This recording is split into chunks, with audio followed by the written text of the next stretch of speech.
We have a problem. The problem is that we're in the middle of a revolution. The revolution is that the world is moving so quickly today. The speed of change in the world is so fast, so profound,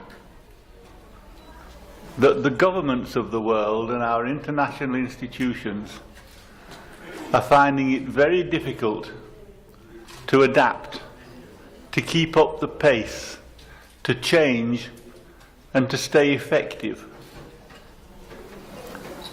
A gap is opening up between what governments can do and what the people need. And it's because of that gap that organisations like MMM and CARE and all those here represented, with all the participants with such experience, it's because of that that these organisations and their work are becoming more and more important. It's no longer adequate, if you have a problem, to say we'll wait for government to fix it. Because very often nowadays government can't, and it certainly can't fix it on its own. And that's why it is most important that you, who understand the problems at the grassroots level, should find a way to bring those problems to the attention of those in governmental and international institutions, so that they can better understand the problems that they need to try and resolve. That's what will close the gap. So it's with great pleasure today that I can ask Maria Mundt and Bettina Gambert to address this issue and to engage you, the participants, the most important people in this room, in a dialogue to work out how this can be done. Bettina, can I give you the floor first? Chris, please tell the audience who you are. Thank you. I'm the husband of Jill Donnelly,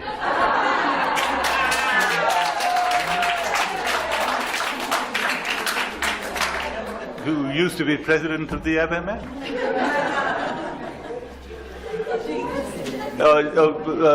Yes, for 13 years I worked as the advisor to the Secretary General of NATO, and now run an institution that deals with these sorts of new problems in the world. But my most important qualification was the first one I mentioned.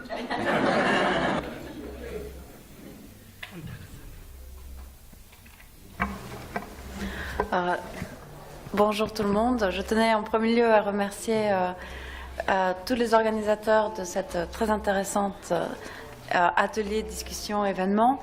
Je remercie également Son Altesse pour sa participation et sa présence. Donc, je suis Bettina Gambert, je représente le Haut Commissariat aux réfugiés.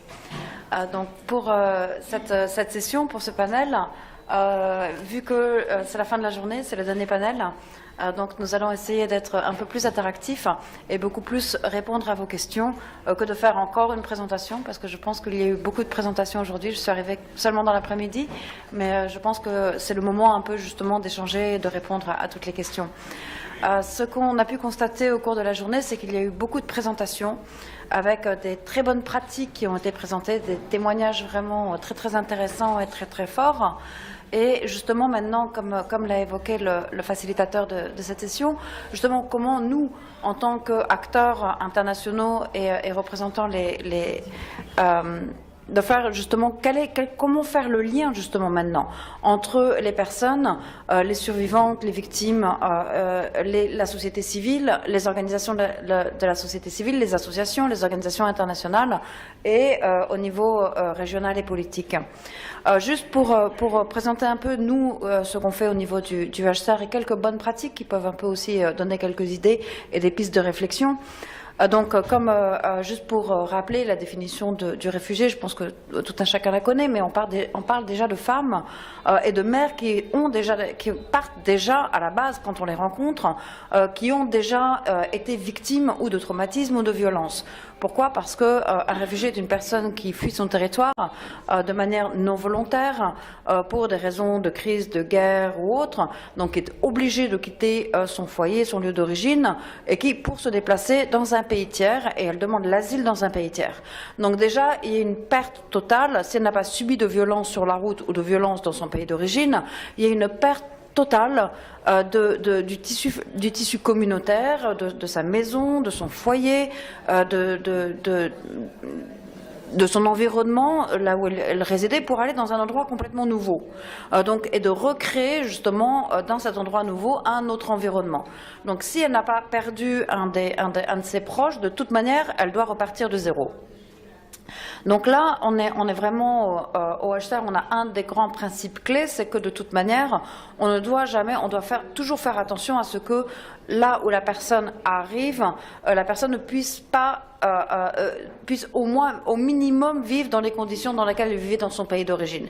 C'est-à-dire qu'il n'y ait pas des traumatismes supplémentaires du fait qu'elle se soit déplacée dans un camp de réfugiés ou dans une région qu'elle ne connaît pas. On a mis, avec les décennies, on a vu que il y a eu évidemment de nouvelles politiques qui ont été mises en œuvre au niveau du HCR, quand on voit un peu la politique des camps et autres. Et on a quelques principes, je vais rapidement les évoquer, qui sont ce qu'on considère comme des bonnes pratiques. Déjà, la première chose, c'est la participation des réfugiés dans la programmation, dans la planification des programmations du HCR. Donc maintenant, on fait une approche avec la participation des réfugiés, et l'approche, on l'a fait selon l'âge, le genre et la diversité. Donc on fait ce qu'on appelle des petits groupes de discussion avec les personnes, donc ça va être un groupe de jeunes filles, ou un groupe de jeunes hommes, un groupe de femmes, un groupe donc selon leur âge, leur genre et leur diversité. Et qu'est-ce qu'on cherche dans ces groupes de discussion? On cherche à identifier, leurs défis, à quoi ils sont confrontés, quels sont les problèmes et quelles sont leurs capacités à eux de résoudre ces problèmes. Et toute notre planification va être basée justement sur la capacité des réfugiés à résoudre leurs problèmes.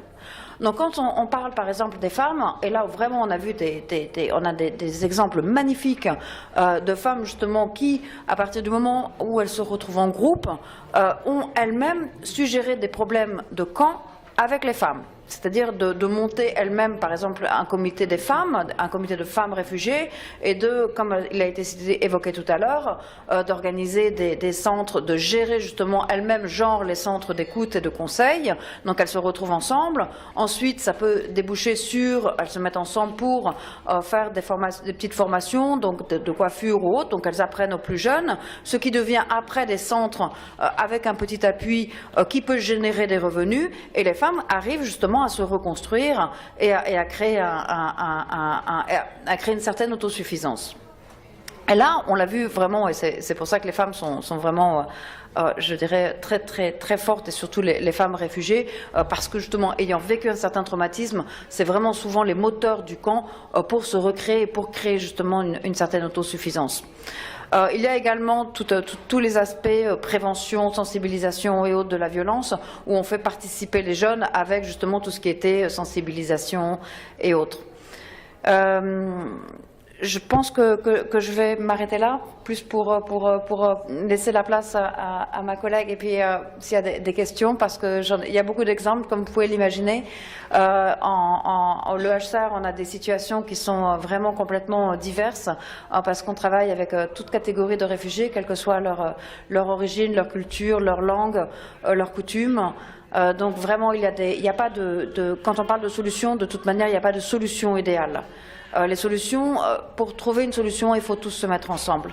C'est pour ça que je partais de la participation des réfugiés elles-mêmes, mais maintenant justement comment trouver le lien avec la société civile et les gouvernements, et c'est là où nous, le HCR, on intervient à chaque fois au niveau national pour travailler après avec les autorités pour essayer de voir quelle est la réponse à fournir aux réfugiés, mais de toute manière on sait qu'il n'y a pas de réponse standard, universelle, applicable à tous les pays. Merci.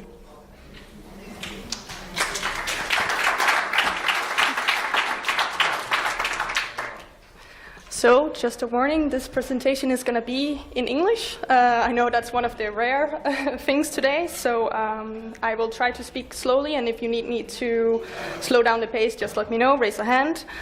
I will also try to be brief, because as we've heard today, we have a lot of presentations, but I feel like that it's very evident, and while I'm honored to be here to listen to your stories, because most of you have been through a lot of hardships, you are the practitioners in the field, we also see clearly here today that there's a disconnection between what I would like to call the community and personal level to the policy-making level, because there's no policymakers, or not a lot of policymakers present in the room today. And it's not I would say the Resolution 1325 has done a lot of progress in a lot of these areas, but a country like Morocco, for example, doesn't have a national action plan. It doesn't have any plan for the implementation of the Resolution 1325. And if we look at the Global Gender Gap report, Morocco is ranked 100 out of 144 countries when it comes to political empowerment. And what does that mean? That means that all of the things, all of the amazing things in your work today doesn't reach the political level. And you don't have, you have an amazing impact. And what we need is to talk about the biases, not only on a personal level, but also on a community level, to make sure that the barriers are broken and for more women to be part of the negotiation process here in Morocco, but also between you guys today, because there's 10 or 15 amazing organizations present here today that works on women and peace, but you haven't had the chance to engage with each other and do common practices. You haven't had the chance to write down some policy recommendations and say, this is the output from today. We come together for maybe for the first time in a big international forum here, and you need to write down and teach each other your best practices, your best lessons, and turn them into policy recommendations so that you can present that to the political level and actually have an impact. And that's why I'm hoping that our discussion here can be a bit more interactive for you guys to tell us what are your number 3 best practices in these fields. What have you done? What can the other organizations learn from your different countries? How can you sort of leverage that into coming together and become one unity and speak with one voice? Because we have a lot of verbal communication here today, and we need to turn that into action. And hopefully that is what the workshops tomorrow are going to teach us. But we need you guys to speak up, because this is one-way communication from me to you. But in order for people like me and for my colleague and also Chris, because Chris is actually the newest member of my organization, we need your recommendations, and we need to hear your best practices. So it will not be passive communication from us today, but rather interactive in the last panel. And I think you also need that, because if we need to talk about what the obstacles to women's influence on peace process are, we don't need to talk about post-conflict or pre-conflict. We need to talk about what happens when we reach that part where 2 parties are in conflict and there's the pressure of deal-making ambitions, which means we need to talk about how to include and remove the barriers that are in the negotiation process itself. And I can tell you how to do that, but I'm sure that your biases are way different from the ones that I experience, because I'm from Denmark. I haven't been doing a lot of field work.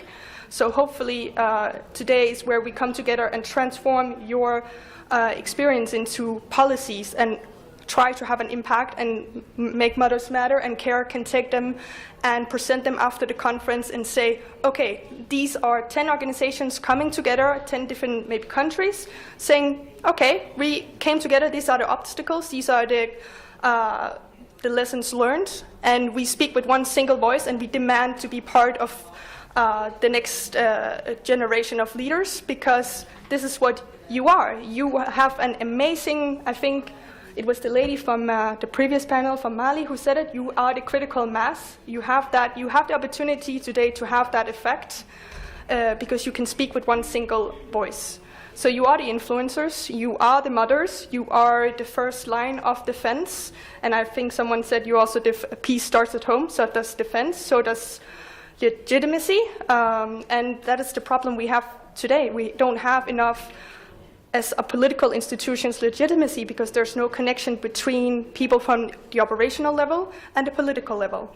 So instead of me speaking and instead of us telling you one way what we feel is the best practices, and I can go through the last 15 years of Resolution 1325, it's time that we take your critical mass voice and turn that into policy recommendations. So rather than us telling you how to do it, please raise your hand and give us your three best practices so that MMM and CARE can take it and put it and communicate it to the relevant authorities here, not only here in Morocco, but in the entire MENA region and for the international institutions.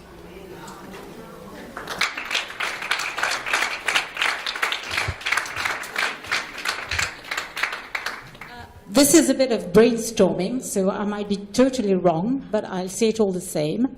I remember in another conference, there was a lady from Somalia, and she was very keen on quotas, saying that in certain circumstances, if you want to break the glass ceiling or whatever you call it, you just have to have a quotas.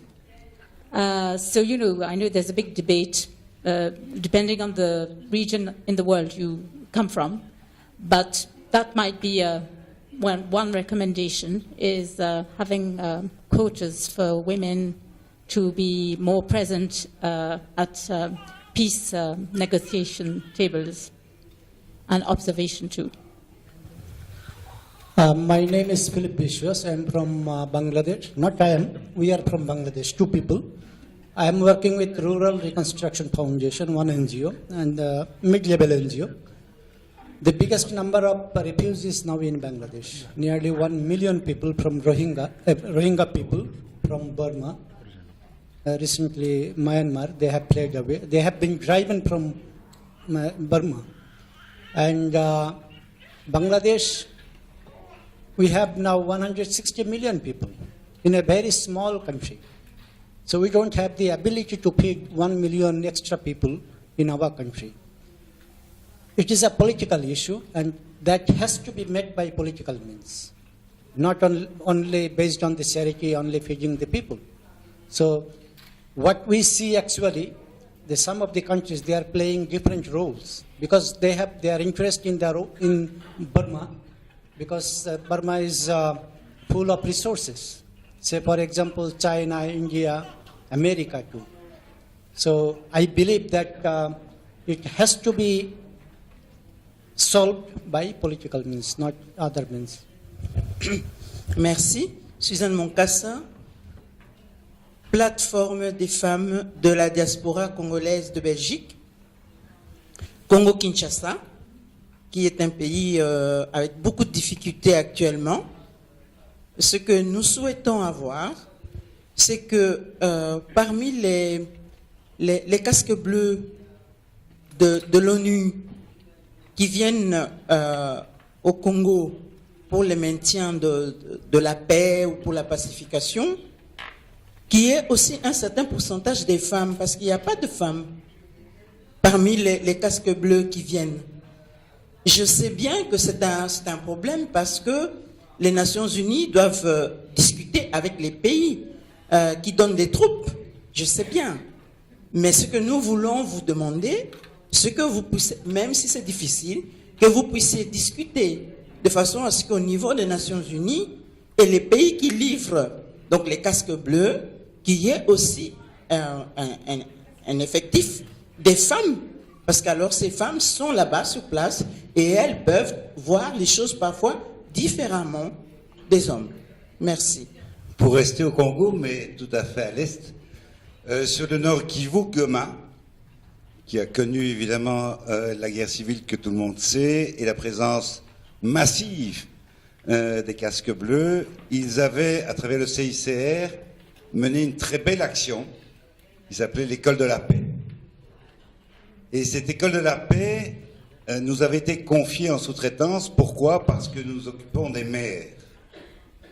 Et donc le CICR avait estimé que l'expérience des maires locales était sans doute le meilleur acteur et le meilleur vecteur pour transformer tout ce mouvement et ces guerres civiles en mouvement de paix.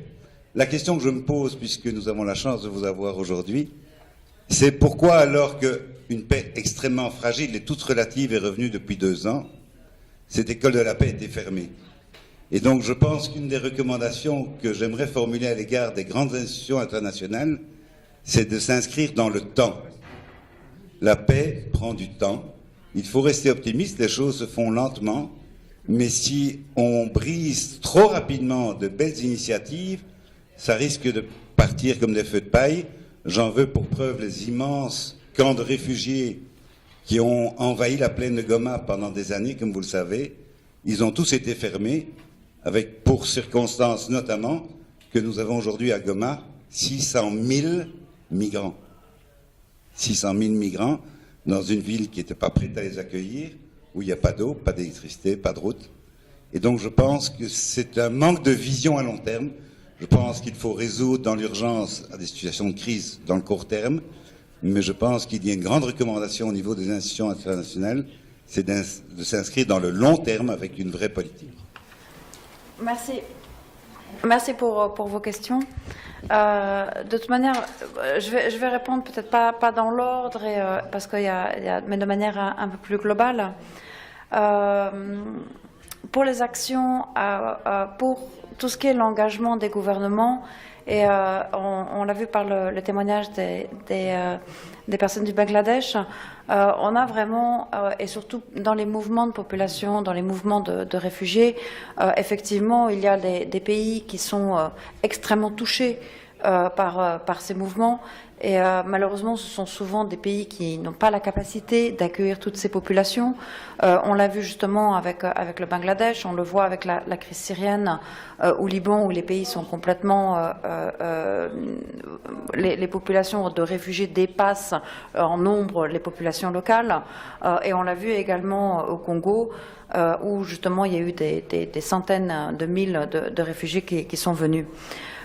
Pour cela, il y a eu un engagement politique au niveau des Nations Unies avec justement la déclaration de New York qui date de décembre 2016 et qui engage maintenant tous les États à adhérer à des pactes. Il y a 2 pactes, le pacte mondial sur une migration régulière, sécurisée et ordonnée, et un pacte pour les réfugiés. Donc ces 2 pactes globaux, il y a un travail en parallèle qui se font sur ces pactes, et les 2 devraient être signés avec des consultations. Les moyens et les méthodologies sont un peu différentes pour l'adoption de ces pactes, mais ces 2 pactes devraient être adoptés cette année, finalisés et adoptés au mois de décembre. Donc l'un au Maroc, le pacte pour la migration doit être adopté au Maroc, et le pacte pour les réfugiés sera présenté à l'Assemblée générale des Nations Unies au mois de décembre. Donc les 2, la date est pour le décembre 2018. Et quel est justement l'objectif de ces pactes? C'est l'engagement des États. C'est que tous les États, même s'ils sont loin des crises, qu'ils s'engagent justement, c'est un partage de responsabilités. Et là, je parle pour toutes les questions de réfugiés, de migration, de mouvement, mais également justement pour les luttes contre les violences et le soutien aux personnes considérées comme ayant des besoins spécifiques. Donc justement, c'est un engagement de tous les États, que ce ne soit pas les États qui sont le plus touchés ou les États limitrophes, qui puissent toujours supporter la réponse et les crises de l'État d'à côté. Et oui, ça demande de toute manière des règlements politiques, et c'est pour ça qu'il faut un engagement des États, aussi bien des États-Unis ou du Canada et autres, pour que justement ces pays qui sont assez preneurs justement de réfugiés puissent continuer leurs engagements. Pour une vision à long terme, oui, vraiment, de toute manière, on essaie tous, et surtout en tant qu'organisation internationale, c'est bien de répondre aux besoins. On voit que la personne a des besoins, c'est bien. Oui, il faut répondre aux besoins de la personne. Mais demain, Il faut toujours se poser la question, mais demain, qu'est-ce qui va se passer demain? Est-ce que demain, j'aurai encore les moyens de donner quelque chose à cette personne? Parce que le lendemain, la personne va revenir. Si je donne aujourd'hui, qu'est-ce que je fais? Et toujours essayer de faire des programmes à long terme. S'il y a des programmes qui ont fermé, de toute manière, je pense que c'est plutôt soit des manques. Malheureusement, il y a souvent avec toutes les crises qui se développent, il y a des manques de financement. Donc, on arrive de moins en moins à essayer de proroger, de prolonger et d'avoir une certaine durabilité dans les projets. Mais de toute manière, c'est toujours justement d'essayer de prévoir à long terme, à moyen terme et à long terme, pour que même si on sait que le projet va s'épuiser, d'essayer justement de voir même que les populations qui sont bénéficiaires de ce projet elles-mêmes puissent reprendre ce projet pour une certaine durabilité, une pérennité. Yeah, I mean, I think someone in the break told me that we've been having this discussion about quotas or non-quotas for the last 20 years. And we're also having it today. I'm not saying or going to comment on what each specific government can do better. It might be time to implement quotas so that we do have a higher participation in women forces like the Blue Helmets. That might be something that you should maybe discuss tomorrow and come up with a recommendation on if you feel that this is the way for women or enhancing women's role in the peace process. But if we're talking about commitment from governments, and peace takes time. Of course, peace takes time, but I think it was also the UN representative to Morocco who said every time that a woman or women leads peace negotiations, the peace process enhances with 35%, and it lasts 15 years longer in average. So yeah, it might take time. It might be a budgetary problem, but if a country like Morocco can spend annually $3 billion on its military and still not have a national action plan for the implementation of women or Resolution 1325, then I don't think it's a question about budget or quotas. I think it's simply about demands from society, and I think it was also the gentleman from the previous panel who said there's no bottom-up process, it's from the top and down. So again, my question or my sort of recommendation to you is that you come together with your recommendation. Don't make it about budget, because again, if you can spend $3 billion on military, you can also afford to implement a national action plan on including more women in the peace and security process.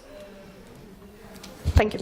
MMM and CARE are NGO, humanitarian organization, and I think we heard today a lot of good practices that was put forward by, enfin je veux dire en français, qui étaient mises en avant, des bonnes pratiques qui étaient mises en avant par Rima à propos des jeunes enfants, par Gary Barker à propos des pères, par Edith Schlaffer et Yasmina à propos des mères.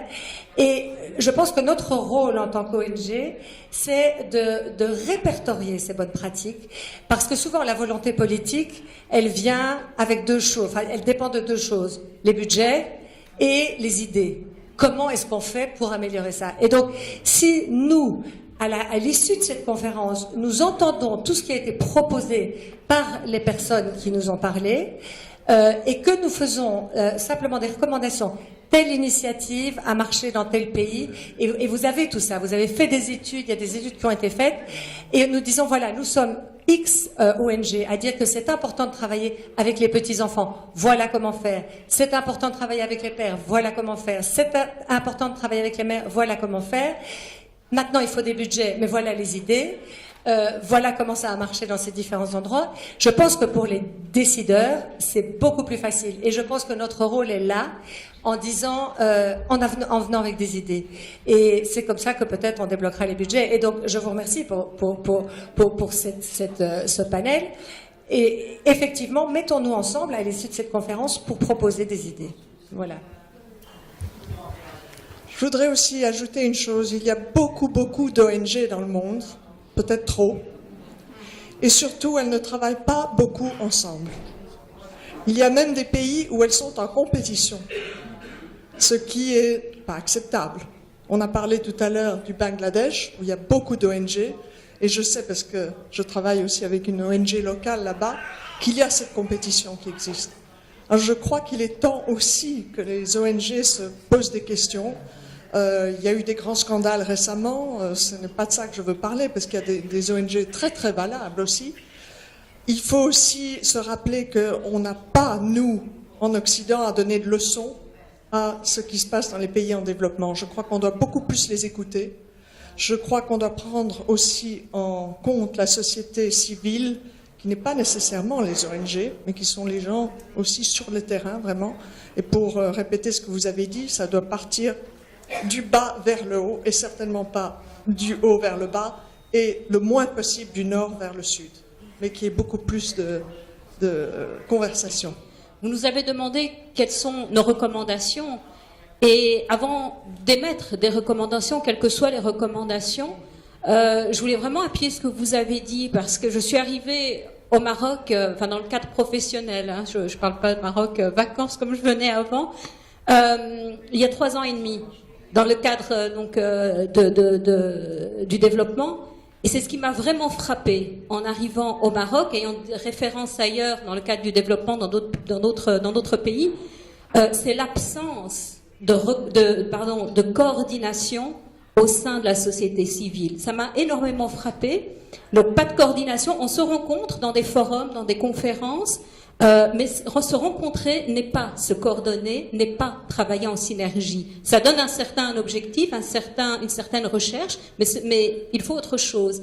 Et c'est vraiment travailler. Alors le mot cluster, on le retrouve plus dans les contextes d'urgence, etc. On peut parler de coordination thématique, éducation, coordination thématique, inclusion économique, coordination thématique, les femmes, etc.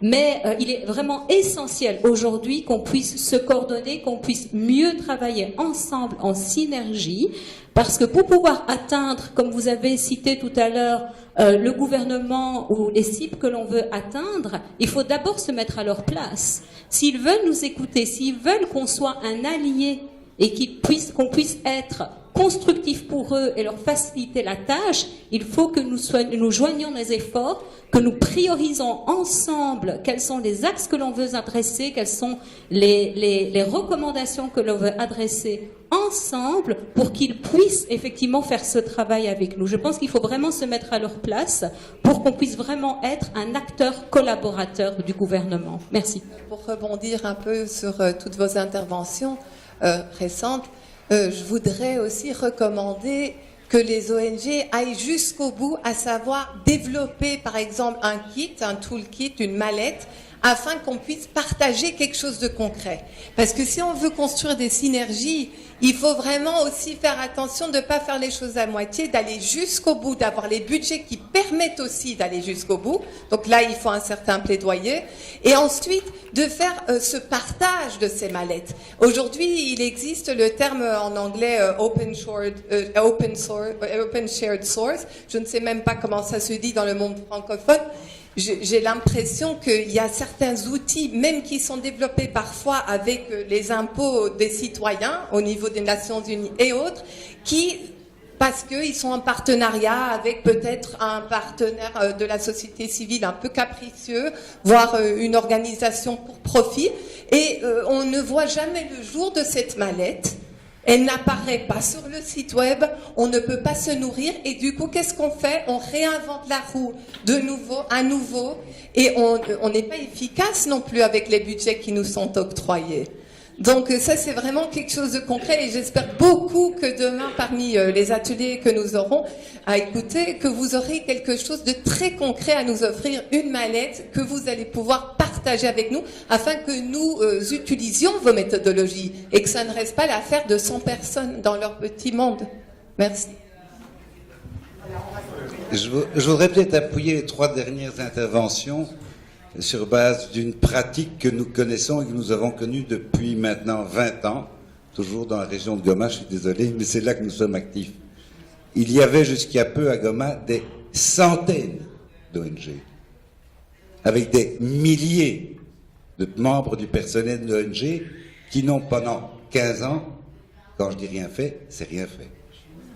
Il n'y a que les acteurs privés, modestes de la société civile, qui ont vraiment délivré un impact mesurable. Ma recommandation sur tout ce débat, c'est qu'on mette aussi la responsabilité sur les bailleurs de fonds. Quand j'entends dire qu'il n'y a pas de budget, c'est faux. Il y a des budgets partout. Le problème, c'est que ces budgets sont souvent très mal alloués, parce qu'on n'analyse pas les dossiers, on ne mesure jamais les impacts. Ça, c'est très grave dans la responsabilité qu'ont les bailleurs de fonds et notamment les grandes institutions internationales. Je vous remercie beaucoup pour ce panel et pour la manière d'interagir avec la salle qui était très utile et je pense fructueuse. Maintenant, on verra les fruits que ça va porter. Nous continuons à y travailler. Merci à tous les trois d'avoir participé.